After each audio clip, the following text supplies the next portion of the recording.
Well, thank you for joining me again today. My name is David Skidmore, and I'm going to be your facilitator for today's video. This is the next video in line of a series to City Reach Calgary entitled "How to Thrive and Survive as an Oilpatch Family," so welcome to this journey. If you have not yet watched the orientation video, I encourage you to maybe shut this off and head back into the YouTube channel. You'll find my orientation video. And also, the videos are somewhat sequential, but not necessarily, so if you're kind of wired to do it that way, that's great. If not, plow ahead. I want to say thank you to one of my listeners in southern Alberta. I really do appreciate the words of encouragement, and you mentioned that you were going to forward this on to your son. Great. However we can help, that's always a good thing, so thanks again for doing that. Today, the title of today's video is called Santa Daddy, and I can't claim to have that title did not originate with me. A friend of mine gave it to me. But this is really around how do you kind of make the parenting relationship work when generally the dad is only in the picture for, let's say, a week at a time, or 6 days at a time, or maybe 2 weeks at a time, and then is gone again.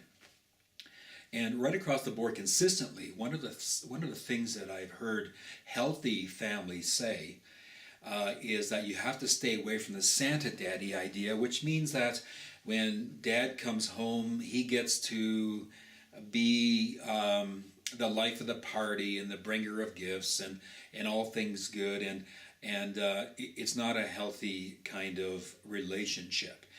On the reverse side of that, it would seem to me, as I was listening to maybe some unhealthier situations, that this Santa Daddy idea was very clearly there. And dad came in kind of like a hurricane, a joyful, happy hurricane, but then would leave again, and the load and the burden would fall on the other parental partner.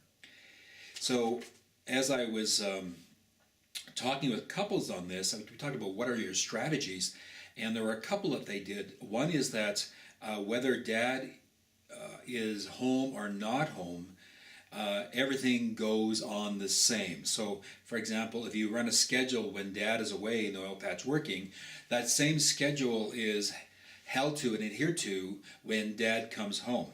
Now, it's not to say that you plan some stuff around his being home that perhaps you kind of waited for him to come and you want to do some things as a family. That's not what we're talking about here.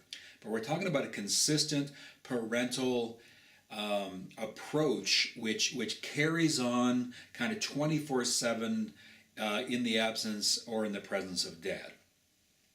That seems to be important for the stability of the children. Plus, it also means that dad doesn't come in like Santa Daddy, but rather comes in as a parental figure who then has a part in some discipline and kind of is not the party guy presenting in that kind of way to the children, which is never good. However, having said that, one consistent strategy that has come up in this is that sometimes dad also has to be realized that mom, for the most part, has been functioning like a single parent, and a lot of stuff goes on that dad will blindly step into. So sometimes dad needs to take a step back and give a little bit of room to mom, as she is the one who has been there day in and day out, and so dad may not have all the facts and all the figures. So just an encouragement that be a part of the disciplinary processes, but to have an awareness that mom probably knows more of the story than you do.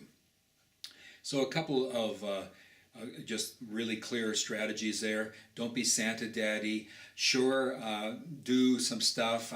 These couples seem to be saving up stuff, fun stuff to do with dad when he gets home. That's perfectly cool, but don't blow in like Santa Claus and drop a bunch of presents and joy and then leave and then leaving mom to pick up all the pieces.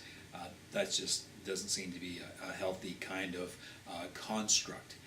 So I thought that was kind of a cool little insight that I got from some of these families, and I hope that's helpful to you.